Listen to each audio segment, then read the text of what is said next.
جنسيات مغربية. أول قاتلة متسلسلة في المغرب سيريال كيلر كانت جزائرية. متابعاتي العزيزات، متابعي الأعزاء، السلام عليكم. الزل في اللون. مرحبا بكم في حلقة جديدة من برنامجكم حكايات مغربية.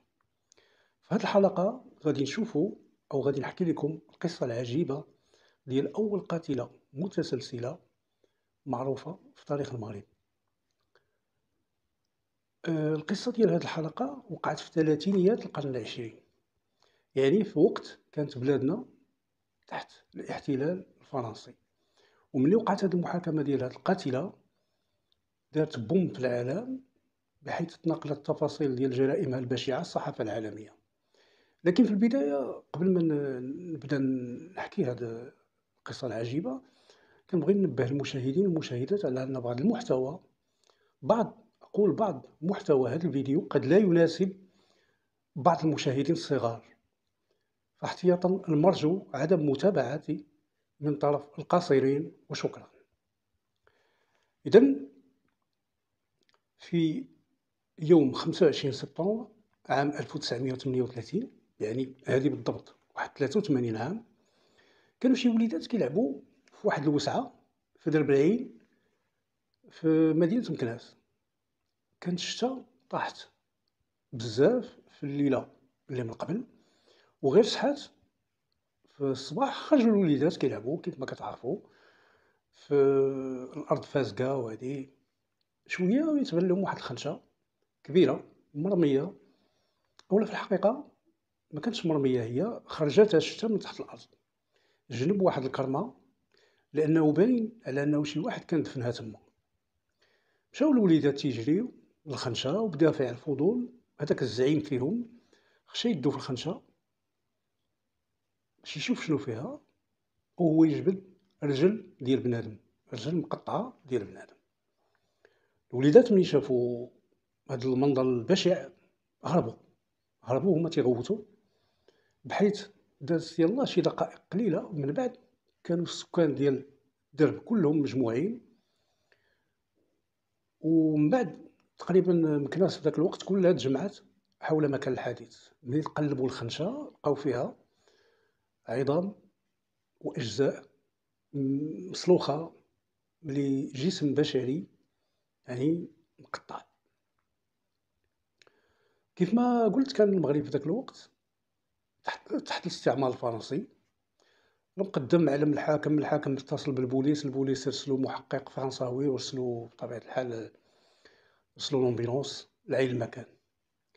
الوهلة الأولى كانت الملاحظات ديال المحقق الفرنسي هي التالية، على حساب اللي مذكور في المحضر ديال البوليس اللي طلعت عليه.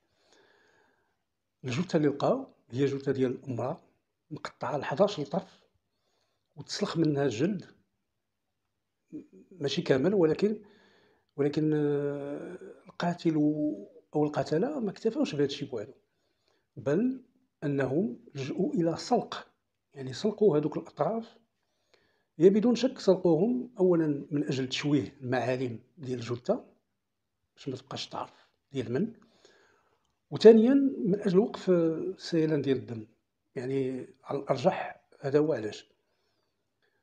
بمعاينة المكان اللي تلقات فيه الجثة، كيقول محضر البوليس الفرنسي ديال مكناس في ذاك الوقت باللي المنطقة هي منطقة خلاء قريبة من واحد الطريق كدوز.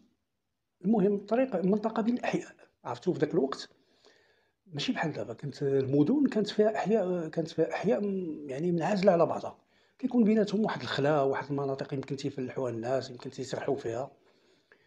فإذا هذه المنطقة منطقة ديال خلا بين الأحياء، ولكن أقرب دار ليها هي واحد الدار كبيرة منعزلة على الأحياء اللي كاينة تما بوحدها. الشكوك الأولى بطبيعة الحال ديال المحقق الفرنسي اتجهت لهذيك الدار، بحيث بمجرد ما تم نقل الجثة أو البقايا ديال الجثة للفوريان، مشاو البوليس مباشرة كيدقوا على هذيك الدار اللي كانت معزولة على باقي الدرب. أول اكتشفوا المحقق الفرنسي أن هذيك الدار هي دار ديال الدعارة، مع اعتذار ما كاينش شي مصطلح آخر. دار ديال دعارة ما عندهاش رخصة، كتعرفوا على أنه في الوقت ديال الاستعمار الفرنسي كان كيعطي رخص للدور ديال الدعارة، كتكون مراقبة. هذه دار كبيرة ديال الدعارة ولكن بدون رخصة، مولاتها شيخة مشهورة في مكناس كله باسم أم الحسن. أم الحسن. الفرنسيين من جهتهم لأن كانوا من الزبناء ديالها كانوا كيسميوها، أو هي كانت تسمي نفسها ليوني فالون. هي عربية ولكن كانت تسمي نفسها باسم فرنسي اللي هو ليوني فالون، لأن حتى عينيها كانوا خضرين، كانت هي بيضة يعني بيضة بزاف، لدرجة أنه كانوا شي فرنسيين كيشكوا على أنها كيسحب لهم فرنساوية. ورغم البحث الطويل اللي قمت به في الأرشيف القليل اللي كيتكلم على هذه القضية العجيبة، ما وصلتش نعرف الاسم الحقيقي ديالها، واش كان فاطمة ولا خديجة ولا الله أعلم. ما عدا أن أغلب المغاربة في ذاك الوقت كانوا كيسميوها أم الحسن بنت علي. أم الحسن بنت علي. قبل ما نكملوا حكاية هذه الجريمة المفزعة، مهم بزاف نعرفوا شكون هي هاد الشيخة أم الحسن، وشنو كانت كدير باش نفهموا الباقي. الأرشيف الفرنسي ديال هاد القضية هادي، الأرشيف بالخصوص ديال محكمة الاستئناف في فاس ديال 1938، تيقول على أن هاد السيدة هادي تولدت في الجزائر عام 1900، حوالي عام 1890. تولدات في 1890، يعني كان العمر ديالها حوالي 47 48 سنة من وقعت هاد الجريمة هادي. يعني في 1938 كان العمر ديالها 47 48 سنة. ما كنزيدو نطلعوا على معلومات حول شخصيتها. كيقول الارشيف ديال المحكمة على أنها ملي بلغات 21 سنة كانت راقصة، ومع اعتذار كانت باغية في الكباريهات اللي كيمشيو ليهم العسكر ديال فرنسا في الجزائر. وتما تعرفت اولا على شي ترجمان عسكري، يعني رافقته في الجولة. كتعرفوا العسكر في ذاك الوقت، بالخصوص في ذاك الوقت كانوا حملات عسكرية في المغرب وايضا حتى في الجزائر. كانت هذاك الترجمان رافقته واحد المدة قبل ما تعرف على واحد الطبيب عسكري في ربطة قبطان مرفح، سميتو الدكتور كريستياني، وتعرفت عليه في حدود 1911. عام 1911 بقات عايشة معاه واحد المدة. وملي هذاك الطبيب الفرنسي الدكتور كابيتان كريستياني تعين في المغرب مع دخول الاستعمار، هو جا مع دخول الاستعمار في 1912، هو تعين في فاس. جات معاه خيتنا هذه لفاس، وغادي يشهد هذا الدكتور كريستياني بنفسه في المحكمة ديالها برسم هذه القضية اللي بدينا بها الملف، يعني في أواخر 1938، باللي ملي جات معاه للجزائر في عام 1911 فتحت واحد الدار ديال البغاء في منطقة دار الدبيب غفاس، بطبيعة الحال تحت حماية الجيش الفرنسي. اللي كان يلاه كيتسلل في ذاك الوقت، يلاه كيوضع القواعد ديالو في المغرب. ولكن تيضيف هذا الطبيب القبطان كريستياني في الشهادة ديالو أمام محكمة فاس على أن السكان ديال فاس ما حملوش هاد أم الحسن، هذه اللي ولات تلقات على راسها أم الحسن، ما حملوهاش بسبب سلوكاتها اللي صدماتهم، سلوكاتها غير أخلاقية. تما أم الحسن جمعات راسها وخرجت من فاس ومشات لمكناس. طيب علاش مشات لمكناس؟ ماشي لأن مكناس فيها شي حاجة، إلا لسبب بسيط، وهو أن مكناس كانت في العشرينات وفي الثلاثينيات ديال القرن العشرين متقلة مزيان بالجيش الفرنسي. وهاد أم الحسن كانت تابعة العسكر ديال فرنسا، لي زافير ديالها مع العسكر ديال فرنسا، فبالتالي مشات لمكناس لأن كان فيها ثقل عسكري ديال الجيش الفرنسي. هذا هو السبب. المهم في البداية كرات شي دار صغيرة في الروامزين، بطبيعة الحال هادشي كله كانت كديرو تحت حماية الاحتلال الفرنسي. تحت الاحتلال الفرنسي كانت تتخرق القواعد المحافظة ديال المجتمع المغربي وبلا ما تخاف، لأن كانوا حامينها كما غادي نشوفوا، كانوا حامينها ماشي غير الجيش الفرنسي بل حتى شخصيات مغربية.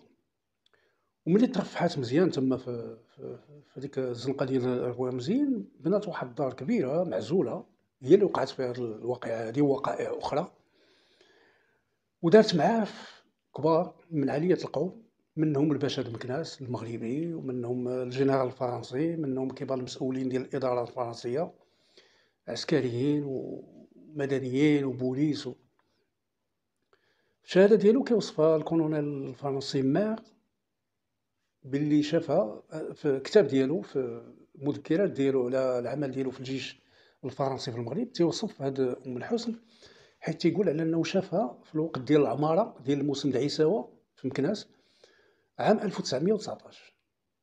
كيوصفها باللي كانت مسلسلة ذهوبات، يعني تيقول على أنه كان عندها تقريبا 40 دبليج ديال الذهب في كل يد، 40. كان عندها كيف قال هو سلاسل، ماشي سلسلة ديال الذهب في العنق. هذوك السلاسل في ذاك الوقت القيمة ديالهم 30 ألف فرنك فرنسية، الملايين ديال دابا يعني ديالهم في العنق.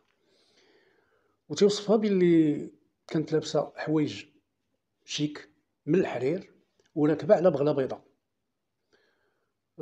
باش نفهموا هاد الرمزيه ديال البغله البيضاء هذه، البغله البيضاء كانوا كيركبوا عليها واحد الوقت في المغرب غير السلاطين اولا الشرفه. اذا هاد خيتنا هذه كانت تركب على بغله بيضاء باش تبان، باش تكون ديستانغي. وكيضيف هاد الكولونيل مار باللي شافها كانت تتحكم في حوالي 30 ألف عيساوي كانوا خارجين هايجين بمناسبه ديال الموسم د عيساوة بالزناقي مكناس. كانت تتحكم فيهم، دوزو من هنا لا ما دوزوش من هنا، ما هذاك ما ديروش ليه، هذاك طلقوه، هذاك يعني كانت عندها واحد السلطة معنوية ولا رمزية على عيساوة وعلى كان كلشي كيخاف منها في الحقيقة، ماشي يعني كيقدروها، كانوا كيخافوا منها بحكم يعني بحكم النفوذ اللي كان عندها في ذاك الوقت. طيب هذه إذن هي أم الحسن، مولاة الدار اللي لقاو حداها بقايا ديال جثة ديال المرأة كانت مدفونة، لقاوها في يوم 25 سبتمبر 1938. دابا ملي عرفنا شكون هي غادي نعاودو نرجعو لداك المحقق اللي مشى عندها تيدق عليها باب الدار ديالها وتعرف عليها على انها عندها دار ديال ضاعة تما. في الاول هاد ام الحسن لعبات كبير على البوليس الفرنسي، ما خلاتهمش يدخلوا، مبغاتش تخليهم يدخلوا لدار الدار ديالها. قالت المحقق بافتخار وهي كتعنى زعما، قالت ليه باللي هي اللي اعتقلت الجنرال بوسيغيغو رئيس الحامية الفرنسية د مكناس. الجنرال عفوا بوسيغيغو، عنده واحد السمية شوية مشكلة، بوسيغيغو كان هو رئيس الحاكمية العسكرية د مكناس. إذن هاد أم الحسن بدات كتلعب كبير على المحقق والبوليس اللي معاه. قالت له بلي هي اللي اعتقلت هذا الجنرال هذا اللي كان رئيس الحامية العسكرية د مكناس، واعتقلت معاه 1000 جندي فرنسي اللي كانوا تحت الأوامر ديالو من واحد المذبحة اللي كانوا المغاربة موجدينها ليهم في الموسم ديال عيساوة. ولكن هذا المحقق هذا كان مصمم على أنه يدير خدمته معها صافي، ما عتقتي الجنرال ولا عتقتي الحامية ولا هذاك كلام، ولكن هذه جريمة خصنا نحقق فيها. خصوصا أنه لاحظ أجواء ديال واحد الخوف مبالغ فيه في الوجوه ديال هذوك البنات وحتى ديال الخدامة اللي كانوا عندها في الدار.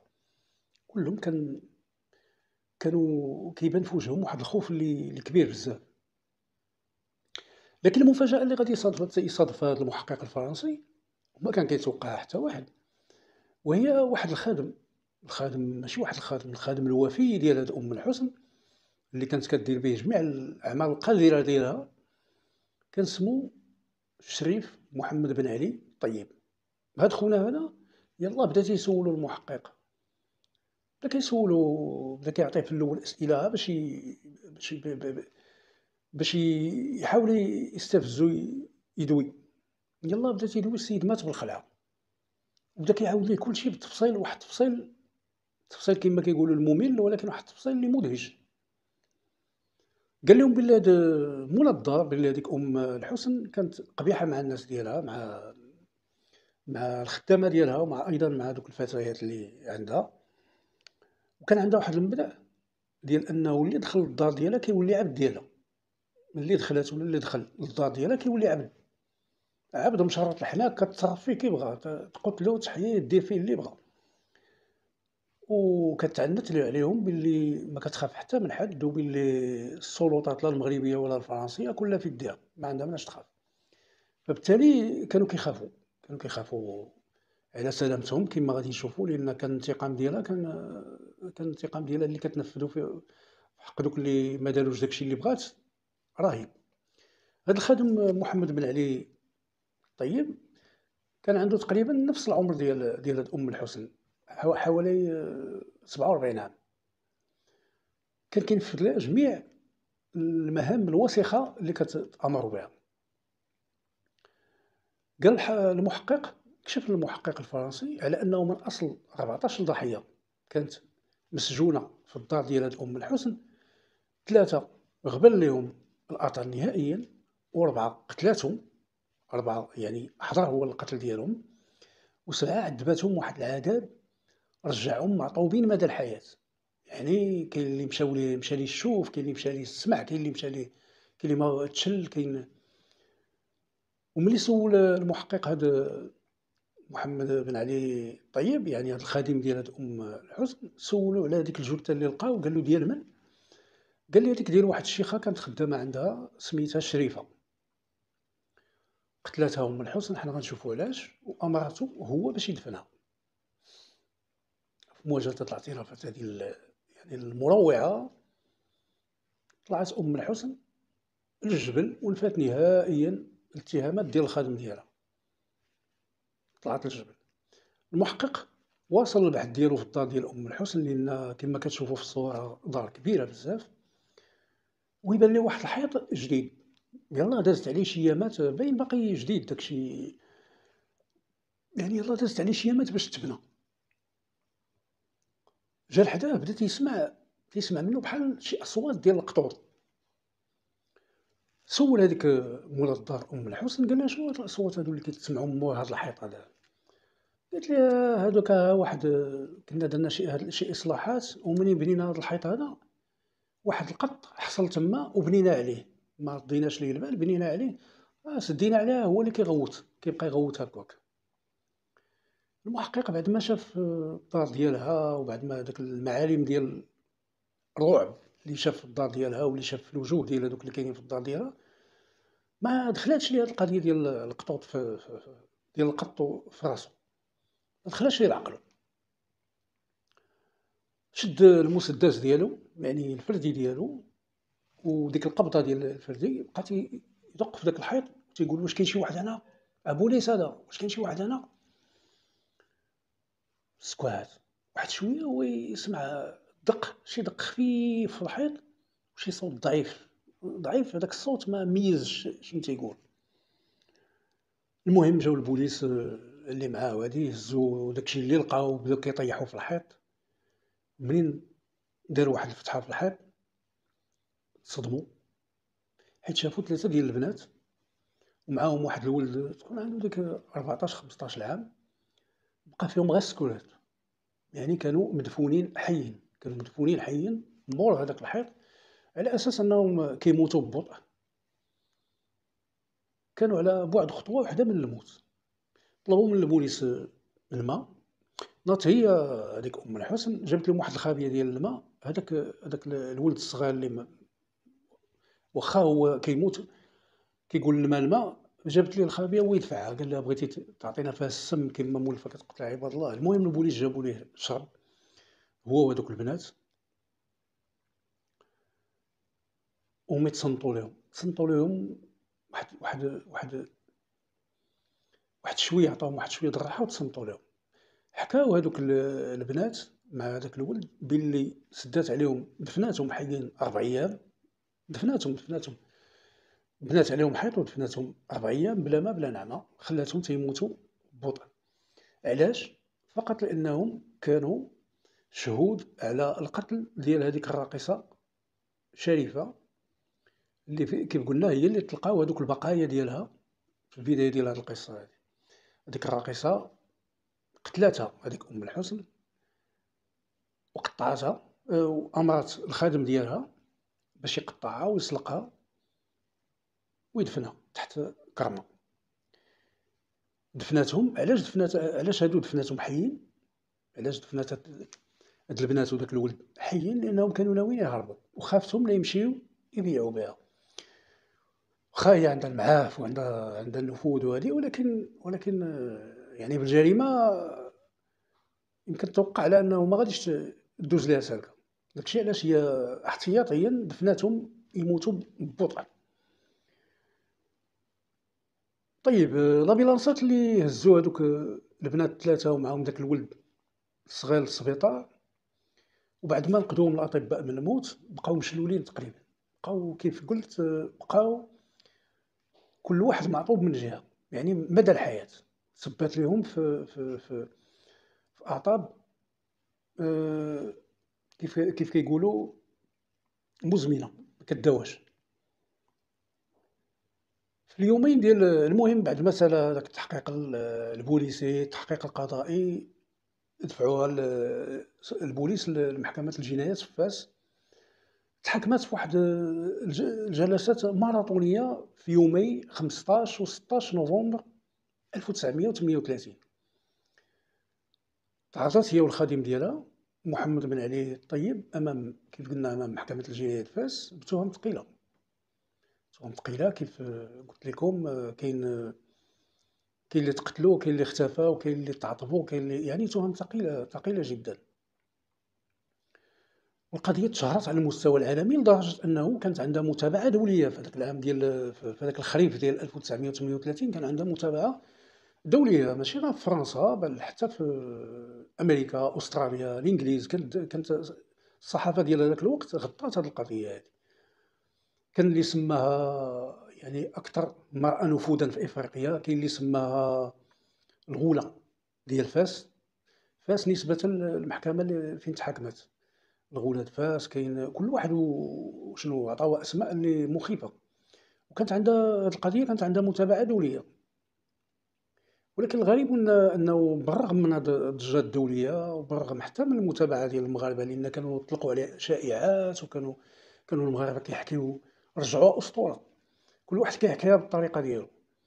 بالرغم من هاد الضجة هذه العالمية ولا حتى الوطنية، الى اللي تبع الاطوار ديال القضيه، سواء اللي تبعها في ذاك الوقت ديالها او اللي تبعها من بعد من خلال المحاضر ديال البوليس وديال المحاكم، كيكتشف على انه وكيستنتج على انه كان واحد النوع من التواطؤ ديال السلطات الفرنسيه بصفه عامه معها.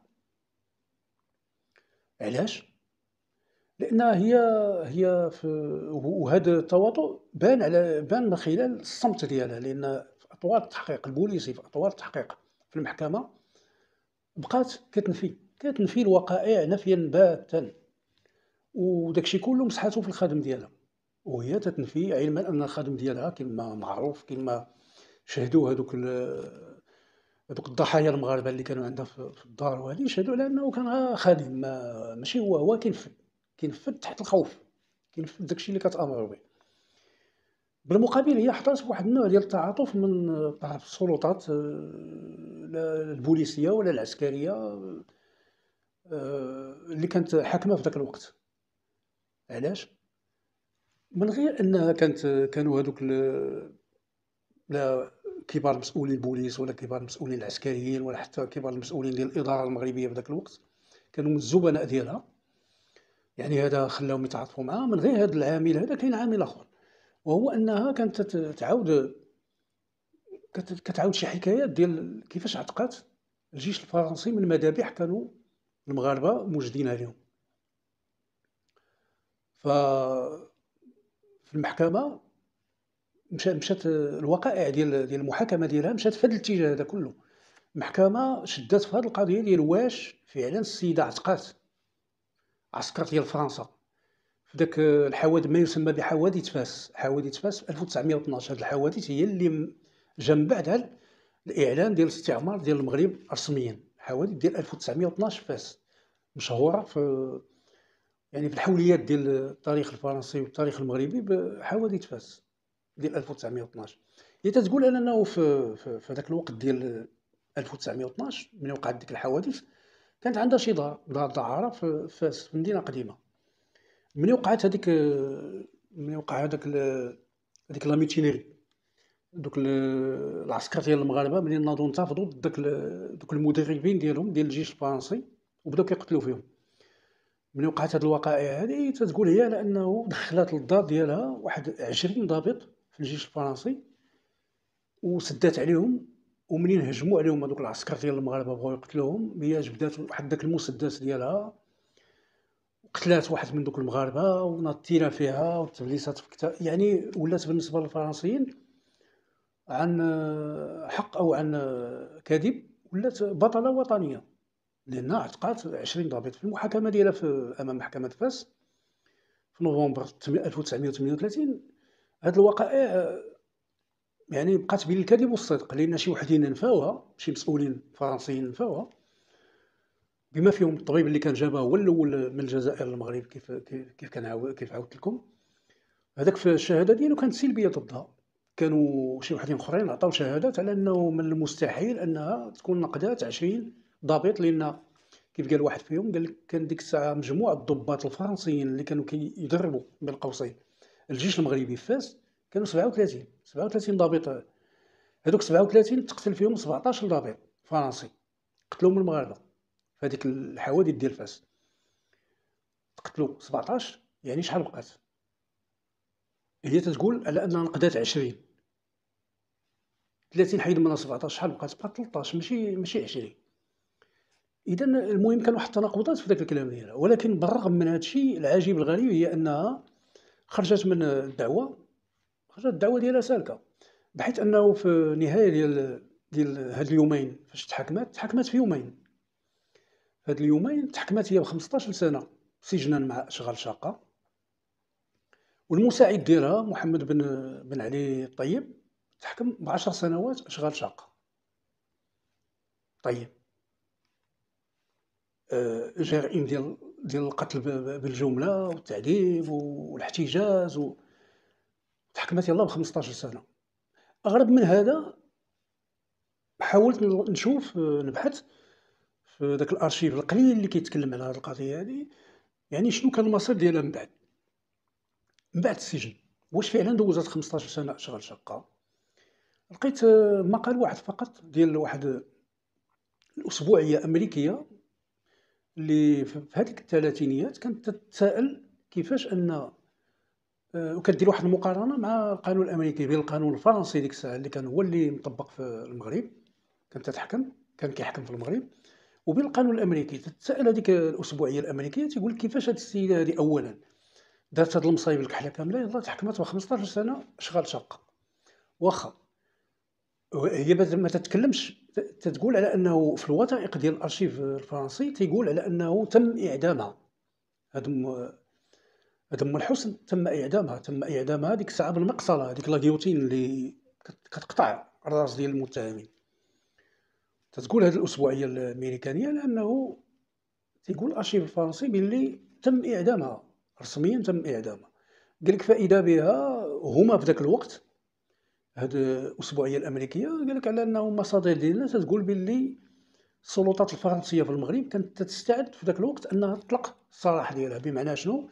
بمعنى الفرنساويين شدوها، علاش؟ غير راه ما ينساو المغاربه داك الشيء اللي دارت يعاودوا يطلقوها، وهادشي فعلا اللي دار وطلقات. ولكن من بعد ما عرفناش من بعد واش مشات غيرت المدينه، واش غيرت الهويه، واش لان تفقد الاثار ديالها في الربعينات وما بعدها. نهايه الحلقه ما تنساوش ديروا لنا لايك وابوني، تخليو لنا اسئلتكم وملاحظاتكم في الكومونتير، بانتظار حكايه جديده من هذه الحكايات المغربيه. استودعكم الله.